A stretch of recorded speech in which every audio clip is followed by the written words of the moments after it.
dari Fakultas Agama Islam, Program Studi Manajemen Pendidikan Islam 2A, NPM 2010-6311-2029. Saya di sini akan menjelaskan tentang materi kepemimpinan di era globalisasi.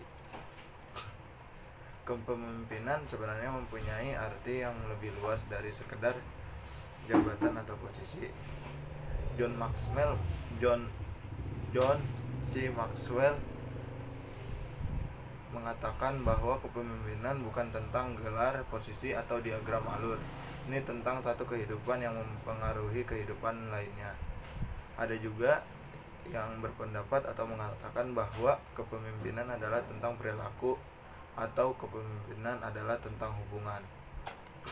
Pemimpin yang berhasil melakukan proses ini melalui kepiawaiannya dalam berkomunikasi dan membina hubungan dengan orang lain.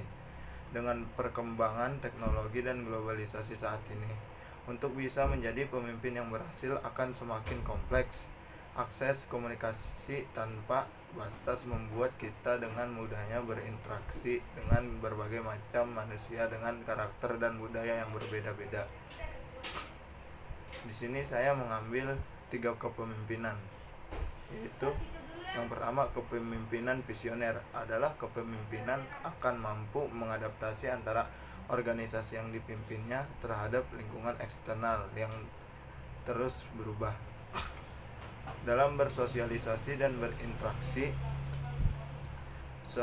seorang pemimpin harus mampu memberikan dorongan atau semangat kepada para bawahan guna mencapai kinerja organisasi secara optimal.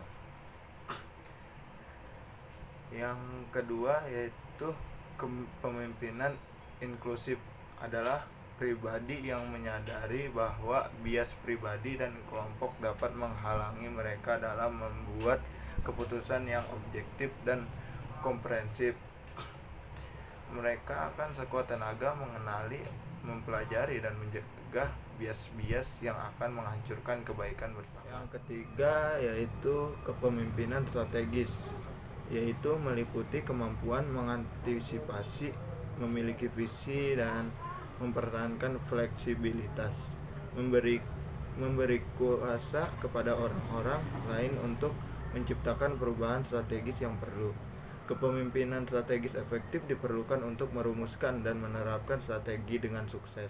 Dan berikut ini berupa tujuan dari ketiga kepemimpinan tersebut. Yang pertama, tujuan kepemimpinan visioner yaitu pola kepemimpinan yang ditunjukkan untuk memberi arti pada kerja dan usaha yang perlu dilakukan bersama-sama oleh para anggota perusahaan dengan cara memberi arahan dan makna pada kerja dan usaha yang dilakukan berdasarkan visi yang jelas. Yang kedua yaitu tujuan kepemimpinan inklusif.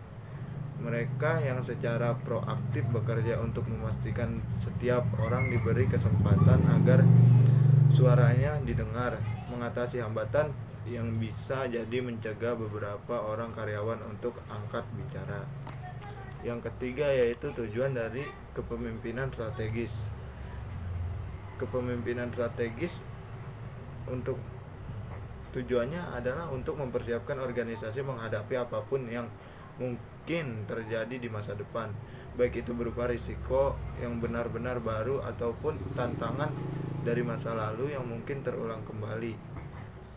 Sekian. Jadi kesimpulannya adalah kepemimpinan yang baik ialah antara lain seseorang yang menginspirasi dan memotivasi. Pemimpin yang hebat juga menciptakan proyeksi masa depan, memiliki integritas dan kejujuran yang tinggi. Sekian dari saya. Mohon maaf apabila ada satu kata, dua patah kata yang tidak berkenan atau tidak enak didengar, mohon dimaafkan. Wallahu muwaffiq ila aqwamit thoriq. Wassalamualaikum warahmatullahi wabarakatuh.